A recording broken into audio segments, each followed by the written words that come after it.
heaven and hell. Nobody knows what happens when you die.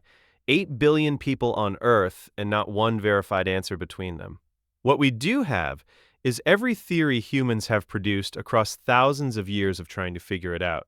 Some are comforting, some are strange, and some are going to make you rethink ones you thought you already understood.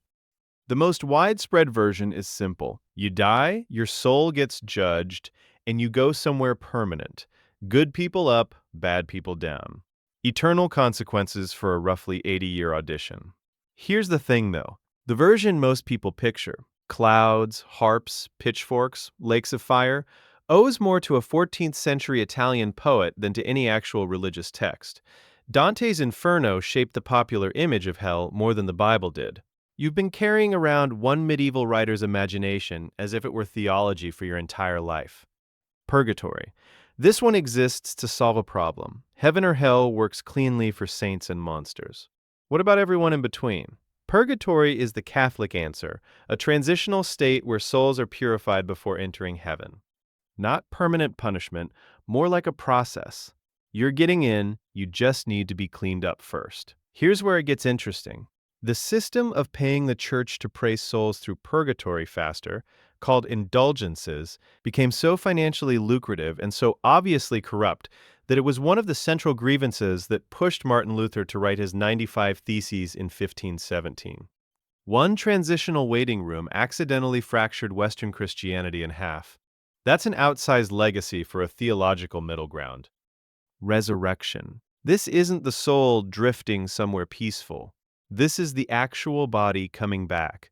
The full you, reconstituted, returned to life in a restored world. It's central to Christianity, where the resurrection of Jesus is both the model and the promise. It's in Islam where physical resurrection precedes the Day of Judgment. It appears in Jewish texts going back to the Book of Daniel. The body isn't something you escape, you get it back. The obvious problem, if your body decomposed, got cremated, or ended up scattered across a reef, what exactly comes back? Theologians have spent centuries on this. The general answer involves a transformed body, rather than the original matter reassembled. Which raises the question of what makes it you, which theologians have also spent centuries on, with less consensus than you'd hope. Reincarnation, you've lived before. You'll live again. The specific form depends on what you did last time. In Hinduism, the individual soul transmigrates from body to body across lifetimes. In Buddhism, there's no permanent self to transmigrate. What continues is more like a pattern of consciousness, a flame passing from candle to candle rather than the same flame moving intact.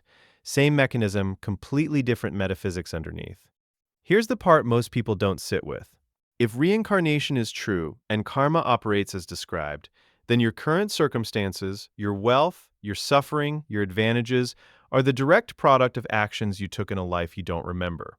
The person born into poverty earned it. The person born into privilege earned that too. The theology is internally consistent. The social implications of believing it are something else entirely. Karma realms. Within the reincarnation framework, where you go next isn't random. It's determined by the accumulated weight of your intentional actions. Buddhist cosmology maps 6 possible realms: gods, demigods, humans, animals, hungry ghosts, and hell beings.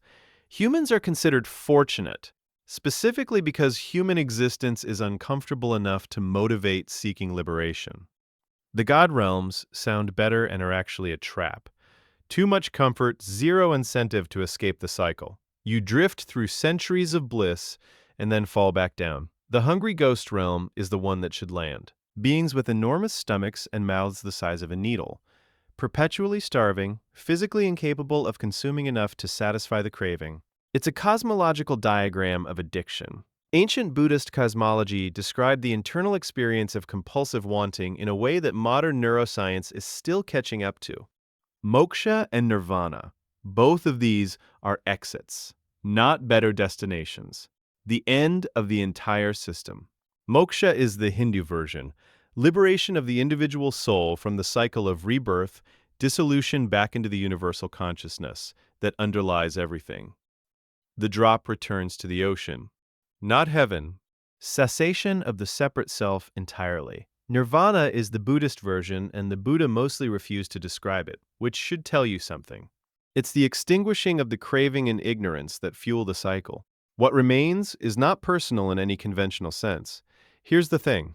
Both traditions agree this is the goal. Not a better next life, not paradise.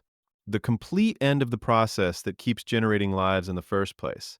The afterlife most people intuitively want, more existence, better circumstances, is precisely what these traditions are trying to escape. Most people's dream is what serious practitioners are running away from. Ancestor and spirit realm. This is probably the oldest framework of all, and it shows up everywhere. Before theology was written down, the dead were understood to continue in a realm adjacent to the living, present enough to influence events, important enough to maintain through ritual. West African traditions, Shinto, Chinese folk religion, indigenous frameworks across every continent. The specifics differ. The structure is identical. The dead are not gone. They are elsewhere, still connected, and the relationship requires upkeep. The living owe the dead offerings remembrance and proper burial. In return, ancestors provide protection and guidance. It's a reciprocal arrangement that doesn't end with death, it just changes form. What's interesting is how persistent this is even in cultures that officially hold completely different beliefs. Catholic prayers to saints operate on almost identical logic. Most people, regardless of stated theology, have the quiet intuition that their dead relatives are still around somewhere. That instinct is apparently very old and very difficult to fully argue out of someone. No afterlife. This is the materialist position. Consciousness is what the brain does. When the brain stops, it stops. There is no soul to go anywhere because there was never a soul to begin with. Epicurus made the logical case for why this shouldn't be frightening. Before you were born, you didn't exist, and that caused you no distress at all. Death returns you to that same state.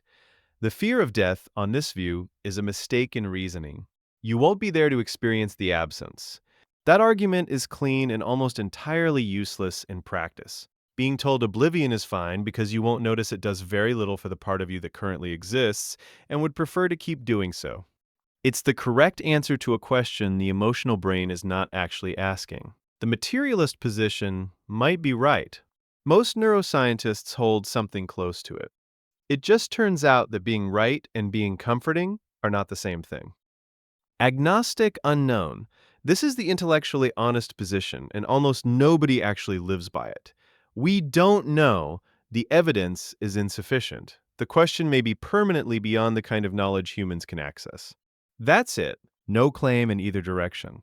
The philosopher David Hume pointed out that near-death experiences, religious visions, and personal testimony don't demonstrate what people think they demonstrate.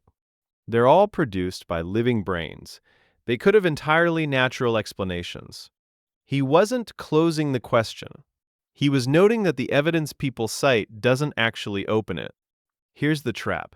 Most people who claim to be agnostic about death are not genuinely agnostic when it's personal. When it's their own mortality or someone they love, hope and fear emerge instantly. That reveals a working assumption operating underneath the stated position. True suspension of judgment is rarer than it sounds and harder than it looks. Simulation? Continuation. This one approaches the question from a completely different angle.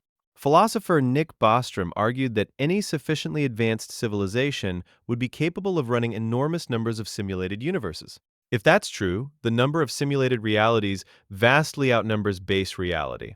Statistically, we are almost certainly simulated. If we are, then death is the termination of one running instance of a program.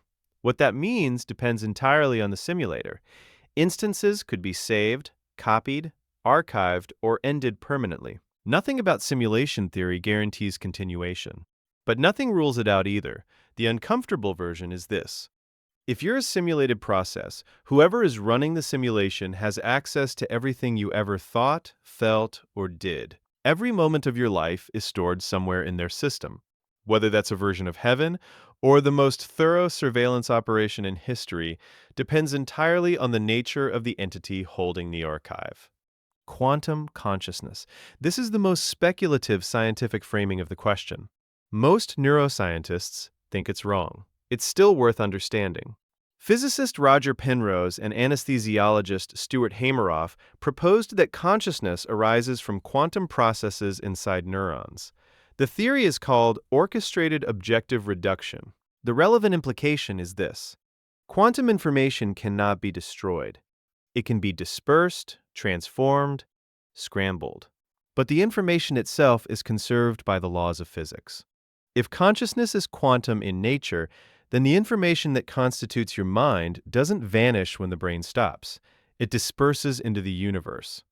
Not a personal continuation, more like the pattern persisting without the container. Some physicists go further and argue consciousness isn't produced by biology at all. The brain focuses it, like a lens focuses light.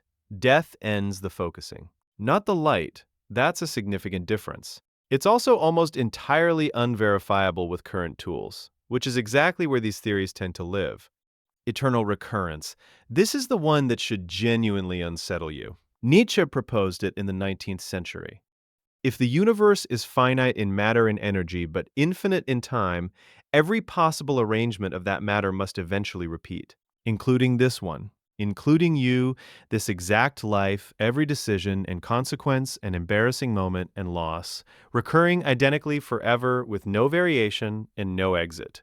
You will live this again, infinitely. Every choice you made, you make again.